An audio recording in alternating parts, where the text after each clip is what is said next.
ನಮಸ್ಕಾರ. ಇದು ಕೇವಲ ಮ್ಯಾಪ್ ಅಲ್ಲ, ಇದು ಭಾರತದ ಕುತ್ತಿಗೆ. ಇದನ್ನ ನಾವು ಚಿಕನ್ ನೆಕ್ ಅಥವಾ ಸಿಲಿಗುರಿ ಕಾರಿಡಾರ್ ಅಂತ ಕರಿತೇವೆ. ಒಂದ್ ವೇಳೆ ಚೀನಾ ಅಥವಾ ಬಾಂಗ್ಲಾದೇಶ ಮನಸ್ಸು ಮಾಡಿದ್ರೆ ಈ ಸಣ್ಣ ಜಾಗವನ್ನ ಕಟ್ ಮಾಡಿದ್ರೆ ಸಾಕು, ಇಡೀ ಅಸ್ಸಾಂ, ಮೇಘಾಲಯ, ತ್ರಿಪುರಾ, ಮಣಿಪುರ ಸೇರಿದಂತೆ 7 ರಾಜ್ಯಗಳು ಭಾರತದಿಂದ ಶಾಶ್ವತವಾಗಿ ಬೇರ್ಪಡುತ್ತವೆ. ಆದ್ರೆ ಕಥೆ ಇರೋದು ಇಲ್ಲಿ ಅಲ್ಲ. ಯುದ್ಧ ಮಾಡಿ ಬಾಂಬ್ ಹಾಕಿ ಆ ಜಾಗವನ್ನ ಕಬಳಿಸುವ ಅವಶ್ಯಕತೆ ಶತ್ರುಗಳಿಗೆ ಇಲ್ವೇ ಇಲ್ಲ. ಯಾಕಂದ್ರೆ ಯುದ್ಧವೇ ಇಲ್ಲದೆ, ರಕ್ತಪಾತವೇ ಇಲ್ಲದೆ, ಕೇವಲ ಜನಸಂಖ್ಯೆಯ ಮೂಲಕವೇ ಅಸ್ಸಾಂ ಅನ್ನ ಭಾರತದಿಂದ ಕಸಿದುಕೊಳ್ಳುವಂತಹ ಒಂದು ಭಯಾನಕ ಪ್ಲಾನ್ ನಡೀತಾ ಇದೆ. ಇದು ಯಾವುದೋ ವಾಟ್ಸ್ಆಪ್ ಫಾರ್ವರ್ಡ್ ಮೆಸೇಜ್ ಅಲ್ಲ ಅಥವಾ ಊಹಾಪೋಹದ ಸುದ್ದಿಯಲ್ಲ. ಈ ಮಾತನ್ನ ಹೇಳಿರೋದು ಖುದ್ದು ಅಸ್ಸಾಂ ರಾಜ್ಯದ ಮುಖ್ಯಮಂತ್ರಿ, ಸಂವಿಧಾನದ ಮೇಲೆ ಪ್ರಮಾಣ ವಚನ ಸ್ವೀಕರಿಸಿರುವಂತಹ ಹಿಮಂತ ಬಿಸ್ವಾ ಶರ್ಮಾ. ಅವರು ಹೇಳಿರೋ ಮಾತನ್ನ ಕೇಳಿದ್ರೆ ಎಂಥವರಿಗೂ ಕೂಡ ನಡಕ ಹುಟ್ಟುತ್ತೆ. ಇನ್ನೂ ಕೇವಲ 15ರಿಂದ 20 ವರ್ಷ ಬಿಡಿ, ಅಸ್ಸಾಂ ಜನರೇ ಸ್ವತಃ ನಾವು ಭಾರತದ ಜೊತೆ ಇರೋದಿಲ್ಲ, ನಾವು ಬಾಂಗ್ಲಾದೇಶಕ್ಕೆ ಸೇರ್ತೀವಿ ಅಂತ ಬೋರ್ಡ್ ಹಾಕೊಂಡು ನಿಲ್ತಾರೆ. ಇಂತಹದೊಂದು ಎಚ್ಚರಿಕೆಯನ್ನು ಅವರು ಕೊಟ್ಟಿದ್ದಾರೆ. ಅಷ್ಟಕ್ಕೂ ಗಡಿ ರಾಜ್ಯಗಳಲ್ಲಿ ಅಂತಹದ್ದು ಏನಾಗ್ತಾ ಇದೆ? 1951ರಲ್ಲಿ ಇದ್ದಂತಹ ಅಸ್ಸಾಂ ಈಗ 2025ಕ್ಕೆ ಹೇಗೆ ಬದಲಾಗಿದೆ? ಇದು ಕೇವಲ ಒಂದು ಧರ್ಮದ ಏರಿಕೆನಾ ಅಥವಾ ದೇಶದ ಅಸ್ತಿತ್ವದ ಪ್ರಶ್ನೆನಾ? ಹಾಗಾದ್ರೆ ಯುದ್ಧವೇ ಇಲ್ಲದೆ ಭಾರತದ ಕೈ ಬಿಟ್ಟು ಹೋಗುತ್ತಾ ಅಸ್ಸಾಂ? ಸಿಎಂ ಕೊಟ್ಟಿರುವಂತಹ ಬೆಚ್ಚಿ ಬೀಳಿಸುವ ವಾರ್ನಿಂಗ್ ಏನು? ಗಡಿಯಲ್ಲಿ ನಡೀತಾ ಇದೆಯಾ ಗ್ರೇಟರ್ ಬಾಂಗ್ಲಾದೇಶದ ಸಂಚು? ಈಶಾನ್ಯ ಭಾರತದ ಕರಾಳ ಸತ್ಯ ಏನು? ಮುಂದಿನ 10 ವರ್ಷದಲ್ಲಿ ಅಸ್ಸಾಂ ಇಸ್ಲಾಮಿಕ್ ಸ್ಟೇಟ್ ಆಗ್ಲಿದ್ಯಾ? ಕಣ್ಣಿಗೆ ಕಾಣದ ಜನಸಂಖ್ಯಾ ಯುದ್ಧ ಏನಿದು? ಈ ಎಲ್ಲಾ ಮಾಹಿತಿನ ಇವತ್ತಿನ ಈ ವಿಡಿಯೋದಲ್ಲಿ ನೋಡೋಣ. ಆದ್ರೆ ಅದಕ್ಕೂ ಮುನ್ನ ನಿಮ್ಗೇನನ್ಸುತ್ತೆ? ಅಸ್ಸಾಂ ಬಾಂಗ್ಲಾದೇಶದೊಂದಿಗೆ ಸೇರ್ಬೇಕಾ ಅಥವಾ ಭಾರತದೊಂದಿಗೆ ಇರ್ಬೇಕಾ? ನಿಮ್ಗೇನನ್ಸುತ್ತೆ ಅಂತ ಕಮೆಂಟ್ ಮಾಡಿ ಹಾಗೂ ವಿಡಿಯೋಗೆ ಲೈಕ್ ಕೊಡಿ.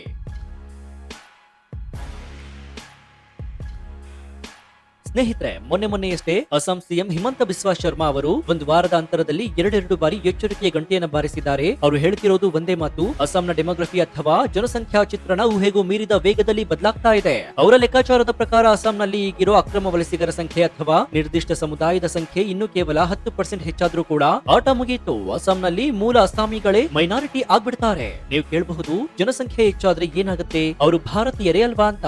ಎಲ್ಲಿಯೇ ಇರೋದು ನೋಡಿ ಅಸಲಿ ಸಮಸ್ಯೆ. ಸಿಎಂ ಹೇಳ್ತಾ ಇರೋದು ಭಾರತೀಯ ಮುಸ್ಲಿಮರ ಬಗ್ಗೆ ಅಲ್ಲ, ಅವರು ಬೊಟ್ಟು ಮಾಡಿ ತೋರಿಸ್ತಾ ಇರೋದು ಬಾಂಗ್ಲಾದೇಶದ ವಲಸಿಗರ ಕಡೆಗೆ. ಅಸ್ಸಾಂನಲ್ಲಿ ಸುಮಾರು 40% ಜನ ಬಾಂಗ್ಲಾ ಮೂಲದವರಾಗಿದ್ದಾರೆ ಅನ್ನೋದು ಅಧಿಕೃತ ಲೆಕ್ಕಾಚಾರವಾಗಿದೆ. ಇದು 50% ದಾಟಿದ ಕ್ಷಣ ಪ್ರಜಾಪ್ರಭುತ್ವದ ವ್ಯವಸ್ಥೆಯಲ್ಲೇ ಅವರು ಎಲೆಕ್ಷನ್ಗೆ ಗೆದ್ದು ನಮಗೆ ಭಾರತ ಬೇಡ ಅನ್ನೋ ನಿರ್ಣಯ ಪಾಸ್ ಮಾಡಿದ್ರೆ ನಾವೇನ್ ಮಾಡೋದಕ್ಕೆ ಸಾಧ್ಯ? ಯಾಕಂದ್ರೆ ನಾಳೆ ಭಾರತ ಮತ್ತು ಬಾಂಗ್ಲಾದೇಶದ ನಡುವೆ ಯುದ್ಧ ನಡೆದ್ರೆ 40ರಿಂದ 50% ಜನ ಯಾರ ಪರ ನಿಲ್ತಾರೆ? ಭಾರತದ ಪರನ ಅಥವಾ ತಮ್ಮ ಮೂಲ ದೇಶವಾದ ಬಾಂಗ್ಲಾದೇಶದ ಪರವಾಗಿನ? ಉತ್ತರವನ್ನ ಊಹಿಸೋದಕ್ಕೆ ಕಷ್ಟವೇನಲ್ಲ. ಹೀಗಾಗಿನೇ ಇದು ಕೇವಲ ಪಾಪ್ಯುಲೇಷನ್ ಮ್ಯಾಟರ್ ಅಲ್ಲ, ಇದೊಂದು ನ್ಯಾಷನಲ್ ಸೆಕ್ಯೂರಿಟಿ ಇಶ್ಯೂ ಅಥವಾ ರಾಷ್ಟ್ರೀಯ ಭದ್ರತೆಯ ಪ್ರಶ್ನೆಯಾಗಿದೆ. ಇನ್ನು ಈ ಸಮಸ್ಯೆಯನ್ನ ಅರ್ಥ ಮಾಡ್ಕೊಳ್ಬೇಕು ಅಂತಂದ್ರೆ ನಾವು ಸ್ವಲ್ಪ ಹಿಂದಕ್ಕೆ ಅಂದ್ರೆ ಬ್ರಿಟಿಷರ ಕಾಲಕ್ಕೆ ಹೋಗ್ಬೇಕಾಗತ್ತೆ. ಭಾರತದ ನಕ್ಷೆಯನ್ನು ಒಮ್ಮೆ ಸೂಕ್ಷ್ಮವಾಗಿ ಗಮನಿಸಿ. ಬಾಂಗ್ಲಾದೇಶ ಅನ್ನೋದು ಭಾರತದ ಕಂಕುಳಲ್ಲಿ ಕುಳಿತುಕೊಂಡಿರೋ ದೇಶ. 1905ರಲ್ಲಿ British viceroy Lord Curzon ಬಾಂಗ್ಲಾದೇಶವನ್ನು ವಿಭಜನೆ ಮಾಡಿದ್ರು. ಆಗ್ಲೇ ಮುಸ್ಲಿಂ ಬಹುಸಂಖ್ಯಾತ ಪೂರ್ವ ಬಂಗಾಳ ಅಂದ್ರೆ ಇಂದಿನ ಬಾಂಗ್ಲಾದೇಶ ಮತ್ತು ಹಿಂದೂ ಬಹುಸಂಖ್ಯಾ ಪಶ್ಚಿಮ ಬಂಗಾಳ ಅಂತ ಗೆರೆ ಎಳೆಯಲಾಯಿತು. ಅಂದಿನಿಂದಲೇ ಮುಸ್ಲಿಂ ಲೀಗ್ ನಾಯಕರಿಗೆ ಒಂದು ಕಣ್ಣಿತ್ತು, ಅದೇನಂತಂದ್ರೆ ಅಸ್ಸಾಂ ಅನ್ನ ಕೂಡ ಪೂರ್ವ ಪಾಕಿಸ್ತಾನಕ್ಕೆ ಅಂದ್ರೆ ಇಂದಿನ ಬಾಂಗ್ಲಾಗೆ ಸೇರಿಸಿಕೊಳ್ಬೇಕು ಅಂತ. 1947ರಲ್ಲಿ ದೇಶ ಇಬ್ಬಾಗವಾದಾಗ ಮೊಹಮ್ಮದ್ ಅಲಿ ಜಿನ್ನಾ ಮತ್ತು ಅವರ ಟೀಮ್ ಬ್ರಿಟಿಷರ ಮುಂದೆ ಒಂದು ದೊಡ್ಡ ಡಿಮ್ಯಾಂಡ್ ಅನ್ನ ಇಟ್ಟಿತ್ತು: ನಮ್ಗೆ ಬರೀ ಪೂರ್ವ ಬಂಗಾಳ ಸಾಲದು, ನಮ್ಗೆ ಇಡೀ ಅಸ್ಸಾಂ ಬೇಕು. ಯಾಕಂದ್ರೆ ಅಸ್ಸಾಂನಲ್ಲಿ ತೈಲ ಬಾವಿಗಳಿವೆ, ಟೀ ತೋಟಗಳಿವೆ, ಅಲ್ಲಿ ಸಾಕಷ್ಟು ಕಾಡು ಸಂಪತ್ತುಗಳಿವೆ. ಪಾಕಿಸ್ತಾನದ ಆರ್ಥಿಕತೆಗೆ ಅಸ್ಸಾಂ ಬೇಕೇ ಬೇಕು ಅಂತ ಹಠವನ್ನ ಹಿಡಿತಾರೆ. ಆದ್ರೆ ಸರ್ದಾರ್ ಪಟೇಲ್ ಮತ್ತು ಅಸ್ಸಾಂನ ಗೋಪಿನಾಥ್ ಬೋರ್ಡೋಲಾಯ್ ಅವರ ದಿಟ್ಟತನದಿಂದ ಅಸ್ಸಾಂ ಭಾರತದಲ್ಲೇ ಉಳಿಯಿತು. ಆದ್ರೆ ಜಮೀನನ್ನ ಉಳಿಸಿಕೊಂಡ್ವಿ, ಆದ್ರೆ ಆ ಜಮೀನಿನ ಮೇಲೆ ಕಣ್ಣು ಹಾಕಿರುವಂತಹ ಮನಸ್ಥಿತಿಯನ್ನ ತಡೆಯೋದಕ್ಕೆ ಆಗ್ತಾ ಇಲ್ಲ. ಅಂದಿನಿಂದ ಇಂದಿನವರೆಗೂ ಕದ್ದು ಮುಚ್ಚಿ ಗಡಿ ದಾಟಿ ಬರುವವರ ಸಂಖ್ಯೆ ನಿಂತೇ ಇಲ್ಲ. 1971ರ ಬಾಂಗ್ಲಾ ವಿಮೋಚನಾ ಯುದ್ಧದ ಸಮಯದಲ್ಲಿ ಕೋಟಿ ಜನ ನಿರಾಶ್ರಿತರಾಗಿ ಭಾರತಕ್ಕೆ ಬಂದ್ರು. ಯುದ್ಧ ಮುಗಿದು ಬಾಂಗ್ಲಾದೇಶ ನಿರ್ಮಾಣವಾಯಿತು. ಆದ್ರೆ ಬಂದವರಲ್ಲಿ ಲಕ್ಷಾಂತರ ಜನ ವಾಪಸ್ ಹೋಗ್ಲೇ ಇಲ್ಲ. ಅವರು ಅಸ್ಸಾಂನಲ್ಲೇ ಉಳಿದ್ರು, ಅಲ್ಲಿಯೇ ಸಂಸಾರವನ್ನ ಬೆಳೆಸಿದ್ರು. ಇವತ್ತು ಅವರ ಮಕ್ಕಳ ಸಂಖ್ಯೆ ಕೂಡ ಕೋಟಿ ದಾಟಿದೆ. ಈಗ ವಾಸ್ತವಕ್ಕೆ ಬರೋದಾದ್ರೆ ಅಸ್ಸಾಂನಲ್ಲಿ ಜನಸಂಖ್ಯೆ ಏರಿಕೆ ಯಾವ ಮಟ್ಟಿಗೆ ಇದೆ ಅಂತಂದ್ರೆ ಇದು ನ್ಯಾಚುರಲ್ ಆಗಿ ಅಥವಾ ನೈಸರ್ಗಿಕವಾಗಿ ಆಗಿರೋದಲ್ಲ ಅಂತ ಅಂಕಿಅಂಶಗಳೇ ಕೂಗಿ ಹೇಳುತ್ತವೆ. 2011ರ ಜನಗಣತಿ ಪ್ರಕಾರ ಅಸ್ಸಾಂನ ಜನಸಂಖ್ಯೆ 3.12 ಕೋಟಿ ಇತ್ತು. ಅದರಲ್ಲಿ 1.07 ಕೋಟಿ ಮುಸ್ಲಿಮರಿದ್ರು, ಅಂದ್ರೆ ಸರಿಸುಮಾರು 34%. ಆದರೆ 2024-25ರ ಅಂದಾಜಿನ ಪ್ರಕಾರ ಈ ಸಂಖ್ಯೆ ಈಗ 40% ದಾಟಿದೆ. ಇಲ್ಲಿ ಒಂದು ಇಂಟ್ರೆಸ್ಟಿಂಗ್ ಮತ್ತು ಶಾಕಿಂಗ್ ವಿಚಾರ ಕೂಡ ಇದೆ. ಅಸ್ಸಾಂನಲ್ಲಿ ಹಿಂದೂ ಮಹಿಳೆಯರ ಅಥವಾ ಮೂಲ ನಿವಾಸಿಗಳ ಫರ್ಟಿಲಿಟಿ ರೇಟ್ ಅಂದ್ರೆ ಒಬ್ಬ ಮಹಿಳೆ ಪಡೆಯುವಂತಹ ಸರಾಸರಿ ಮಕ್ಕಳ ಸಂಖ್ಯೆ 1.6% ಇದೆ. ಅಂದ್ರೆ ಜನಸಂಖ್ಯೆ ಸ್ಟೇಬಲ್ ಆಗಿದೆ ಅಥವಾ ಸ್ವಲ್ಪ ಕಡಿಮೆ ಇದೆ ಅಂತ ಅರ್ಥ.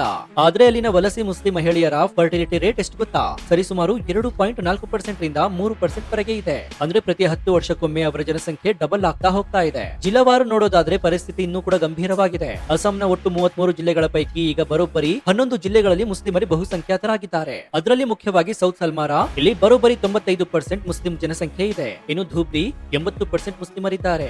ಇನ್ನು ಬಾರ್ಪೇಟದಲ್ಲಿ 70% ಗಿಂತ ಹೆಚ್ಚು ಮುಸ್ಲಿಮರಿದ್ದಾರೆ. ಇನ್ನು ದಾರಂಗ್ ಮತ್ತು ನಾಗೌನ್ನಲ್ಲಿ 55ರಿಂದ 60% ರೇಂಜ್ ನಲ್ಲಿ ಮುಸ್ಲಿಮರು ಇದ್ದಾರೆ. ಇಲ್ಲಿ ಗಮನಿಸಬೇಕಾಗಿರೋ ಅಂಶ ಏನ್ ಗೊತ್ತಾ, ಇವರೆಲ್ಲರೂ ಮೂಲ ಅಸ್ಸಾಮಿ ಮುಸ್ಲಿಮರಲ್ಲ. ಅಸ್ಸಾಂನಲ್ಲಿ ಶತಮಾನಗಳಿಂದ ಇರುವ ಗೋರಿಯಾ ಮತ್ತು ಮೋರಿಯಾ ಅನ್ನೋ ಮುಸ್ಲಿಂ ಸಮುದಾಯಗಳಿವೆ. ಅವರು ಅಸ್ಸಾಂನ ಸಂಸ್ಕೃತಿ ಭಾಷೆಯನ್ನು ಪ್ರೀತಿಸುತ್ತಾರೆ. ಆದ್ರೆ ಈಗ ಹೆಚ್ಚಾಗ್ತಾ ಇರೋ ಮಿಯಾ ಮುಸ್ಲಿಮರು ಅಂತ ಕರೆಯಲ್ಪಡುವಂತಹ ಬೆಂಗಾಲಿ ಮೂಲದ ವಲಸಿಗರು, ಇವರ ಭಾಷೆ, ಸಂಸ್ಕೃತಿ, ಆಚಾರ ವಿಚಾರ ಎಲ್ಲವೂ ಕೂಡ ಬಾಂಗ್ಲಾದೇಶಕ್ಕೆ ಹೋಲುತ್ತೆ ಹೊರತು ಅಸ್ಸಾಂಗೆ ಅಲ್ಲ. ಏನೋ ಇದು ಬರೀ ಅಸ್ಸಾಂನ ಕಥೆಯಲ್ಲ ಸ್ನೇಹಿತರೆ, ಪಕ್ಕದ ಪಶ್ಚಿಮ ಬಂಗಾಳದ ಸ್ಥಿತಿ ಕೂಡ ಅದಕ್ಕಿಂತ ಭಿನ್ನವಾಗಿಲ್ಲ.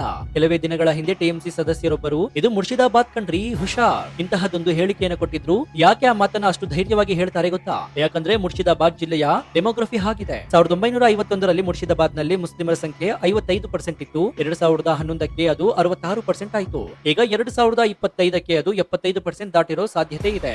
ಒಂದ್ ಕಾಲದಲ್ಲಿ ಈ ಜಿಲ್ಲೆ ಪಾಕಿಸ್ತಾನಕ್ಕೆ ಸೇರ್ಬೇಕಾ ಅಥವಾ ಭಾರತಕ್ಕೆ ಸೇರ್ಬೇಕಾ ಅನ್ನುವಂತಹ ಗೊಂದಲದಲ್ಲಿ 3 ದಿನಗಳ ಕಾಲ ಅಲ್ಲಿ ಪಾಕಿಸ್ತಾನದ ಬಾವುಟ ಹಾರಿತ್ತು ಅನ್ನೋ ಇತಿಹಾಸ ನಿಮ್ಗೆ ನೆನಪಿರ್ಲಿ. ಇನ್ನು ಮಾಲ್ಡಾ ಜಿಲ್ಲೆ ತಗೊಳ್ಳಿ, ಉತ್ತರ ದಿನಾಜ್ಪುರವನ್ನ ಕೂಡ ತಗೊಳ್ಳಿ. ಇಲ್ಲೆಲ್ಲ ಗಡಿಯಾಚೆಯಿಂದ ಬಂದು ನೆಲೆಸಿರುವವರ ಸಂಖ್ಯೆ ಎಷ್ಟಿದೆ ಅಂದ್ರೆ ಅಲ್ಲಿನ ಮೂಲ ಹಿಂದೂ ಬೆಂಗಾಲಿಗಳು ಈಗ ತಾವೇ ಅಲ್ಪಸಂಖ್ಯಾತರಾಗುವ ಭಯದಲ್ಲಿದ್ದಾರೆ. ಅವರೆಲ್ಲರಿಗೆ fake Aadhaar card, fake voter ID ಮಾಡಿಸಿಕೊಡೋದಕ್ಕೆ ಒಂದು ದೊಡ್ಡ ಮಾಫಿಯಾನೇ ಕೆಲಸ ಮಾಡ್ತಾ ಇದೆ. ಯಾಕಂದ್ರೆ ರಾಜಕಾರಣಿಗಳಿಗೆ ಇವರು ಕೇವಲ ವೋಟ್ ಬ್ಯಾಂಕ್, ಆದ್ರೆ ದೇಶಕ್ಕೆ ಇವರು ಟೈಮ್ ಬಾಂಬ್ಗಳು. ಇನ್ನು ಇದನ್ನ ಅರ್ಥ ಮಾಡ್ಕೊಳ್ಳೋದಕ್ಕೆ ನಾವು ಯಾವುದೇ ರಾಕೆಟ್ ಸೈನ್ಸ್ ಓದ್ಬೇಕಾಗಿಲ್ಲ. ಒಂದು ಸಿಂಪಲ್ ಉದಾಹರಣೆಯನ್ನು ಕೂಡ ತಗೊಳ್ಬಹುದು. ನಿಮ್ಗೊಂದು ಸ್ವಂತ ಮನೆ ಇದೆ, ಆ ಮನೆಗೆ ನಿಮ್ಮ ಸಂಬಂಧಿಕರು ಅಥವಾ ಫ್ರೆಂಡ್ಸ್ ಗೆಸ್ಟ್ ಆಗಿ ಬರ್ತಾರೆ. ಅವರನ್ನ ನಾವು ಅತಿಥಿಗಳು ಅಂತ ಕರಿತೀವಿ. ಪ್ರೀತಿಯಿಂದ ಊಟವನ್ನ ಹಾಕ್ತಿವಿ, ಇರೋದಕ್ಕೆ ಜಾಗ ಕೂಡ ಕೊಡ್ತೀವಿ. ಇದು ನಮ್ಮ ಸಂಸ್ಕೃತಿ. ಇದನ್ನ ನಾವು ಲೀಗಲ್ ಮೈಗ್ರೇಟ್ಸ್ ಅಂತ ಕರಿಬಹುದು.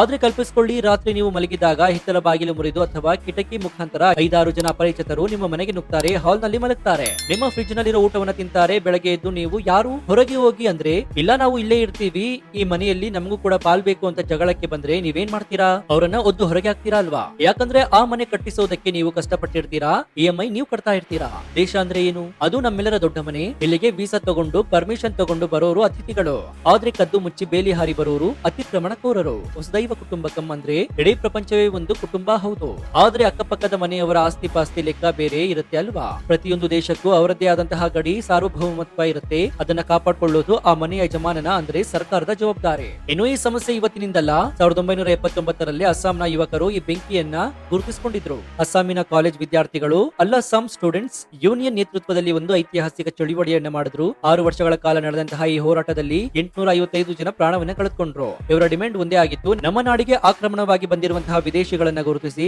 ಅವರನ್ನ ಪಟ್ಟಿಯಿಂದ ಡಿಲೀಟ್ ಮಾಡಿ ಮತ್ತು ದೇಶದಿಂದ ಗಡಿಪಾರು ಮಾಡಿ ಅಂತ. ಈ ಹೋರಾಟದ ಫಲವೇ 1985ರಲ್ಲಿ ಅಸ್ಸಾಂ ಒಪ್ಪಂದ ಆಯಿತು. ಅಲ್ಲಿಂದಲೇ ಹುಟ್ಟಿದ್ದು ನೋಡಿ ಈ NRC ಅನ್ನುವಂತಹ ಕಾನ್ಸೆಪ್ಟ್. ಅಂದ್ರೆ ಯಾರು ಒರಿಜಿನಲ್ ಭಾರತೀಯರು ಮತ್ತು ಯಾರು ಅಲ್ಲ ಅನ್ನೋದನ್ನ ಪತ್ತೆ ಹಚ್ಚುವಂತಹ ರಿಜಿಸ್ಟರ್. ಆದ್ರೆ ದುರಂತ ಏನಂತಂದ್ರೆ ಇಷ್ಟು ವರ್ಷ ಕಳೆದರೂ ಕೂಡ ಆ ಪ್ರಕ್ರಿಯೆ ಇನ್ನೂ ಕೂಡ ಪೂರ್ಣವಾಗಿಲ್ಲ. ಅಸ್ಸಾಂನಲ್ಲಿ NRC ಮಾಡಿದಾಗ ಲಕ್ಷಾಂತರ ಜನ ಅಕ್ರಮ ವಲಸಿಗರು ಪತ್ತೆಯಾದ್ರು. ಆದ್ರೆ ಅವರನ್ನ ವಾಪಸ್ ಕಳಿಸೋದು ಹೇಗೆ? ಬಾಂಗ್ಲಾದೇಶ ಅವರನ್ನ ತೆಗೆದುಕೊಳ್ಳೋದಕ್ಕೆ ರೆಡಿ ಇಲ್ಲ, ಭಾರತ ಅವರನ್ನ ಇಟ್ಕೊಳ್ಳೋದಕ್ಕೂ ಕೂಡ ಆಗ್ತಾ ಇಲ್ಲ. ಇದೊಂದು ವಿಚಿತ್ರ ತ್ರಿಶಂಕು ಸ್ಥಿತಿ. ಒಟ್ಟಾರೆಯಾಗಿ ಹೇಳೋದಾದ್ರೆ ಇದು ಕೇವಲ ಜಾಗದ ಸಮಸ್ಯೆ ಅಲ್ಲ, ಇದು ಭಾರತದ ಭದ್ರತೆಯ ಪ್ರಶ್ನೆ. ಈಗಾಗಲೇ ಹೇಳಿರೋ ಹಾಗೆ ಸಿಲಿಗುರಿ ಕಾರಿಡಾರ್ ಅಥವಾ ಚಿಕನ್ ನೆಕ್ ಕೇವಲ 20ರಿಂದ 22 ಕಿಲೋಮೀಟರ್ ಅಗಲವಿದೆ. ಇದರ ಉತ್ತರಕ್ಕೆ ನೇಪಾಳ ಮತ್ತು ಚೀನಾ ಇದೆ, ದಕ್ಷಿಣಕ್ಕೆ ಬಾಂಗ್ಲಾದೇಶ ಇದೆ. ಪಾಕಿಸ್ತಾನದ ISI ಮತ್ತು ಚೀನಾದ ಏಜೆಂಟ್ಗಳು ಈ ಪ್ರದೇಶದಲ್ಲಿ ಅಸ್ಥಿರತೆ ಉಂಟು ಮಾಡಲು ಎಷ್ಟೋ ವರ್ಷಗಳಿಂದ ಕಾಯ್ತಾ ಇದ್ದಾರೆ. ಅಸ್ಸಾಂ ಮತ್ತು ಪಶ್ಚಿಮ ಬಂಗಾಳದ ಗಡಿ ಜಿಲ್ಲೆಗಳಲ್ಲಿ ಜನಸಂಖ್ಯೆ ಬದಲಾದ್ರೆ ಅದು ನೇರವಾಗಿ ಭಾರತೀಯ ಸೇನೆಯ ಚಲನವಲನಕ್ಕೆ ತೊಂದರೆ ಕೊಡುತ್ತೆ. 2024-25ರಲ್ಲಿ ಅಸ್ಸಾಂ ಪೊಲೀಸರು ಅರೆಸ್ಟ್ ಮಾಡಿದಂತಹ ಕೆಲ ಉಗ್ರಗಾಮಿಗಳು ಅನ್ಸುರುಲ್ಲಾ ಬಾಂಗ್ಲಾ ಟೀಮ್ ಎಂಬಂತಹ ಉಗ್ರ ಸಂಘಟನೆಗೆ ಸೇರ್ತಾರೆ. ಅವರ ಉದ್ದೇಶ ಏನ್ ಗೊತ್ತಾ? ಅಸ್ಸಾಂನಲ್ಲಿ ಇಸ್ಲಾಂ ಮೂಲಭೂತವನ್ನ ಹರಡೋದು ಮತ್ತು ಈಶಾನ್ಯ ಭಾರತವನ್ನ ಭಾರತದಿಂದ ಬೇರ್ಪಡಿಸೋದು.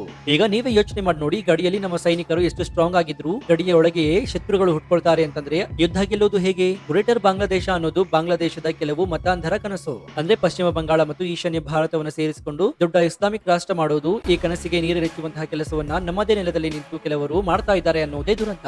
ಹಾಗಾದ್ರೆ ಇದಕ್ಕೆ ಪರಿಹಾರ ಇಲ್ವಾ? ಕೇಂದ್ರ ಸರ್ಕಾರ ಈಗ ಎಚ್ಚೆತ್ತುಕೊಂಡಿದೆ. ಅಮಿತ್ ಶಾ ಅವರು ಪದೇ ಪದೇ ಹೇಳ್ತಾ ಇದ್ದಾರೆ, ಗಡಿಗಳನ್ನ ಸೀಲ್ ಮಾಡ್ತೀವಿ, ಒಬ್ಬನೇ ಒಬ್ಬ ನುಸುಳುಕೋರರನ್ನ ಒಳಗೆ ಬಿಡೋದಿಲ್ಲ ಅಂತ.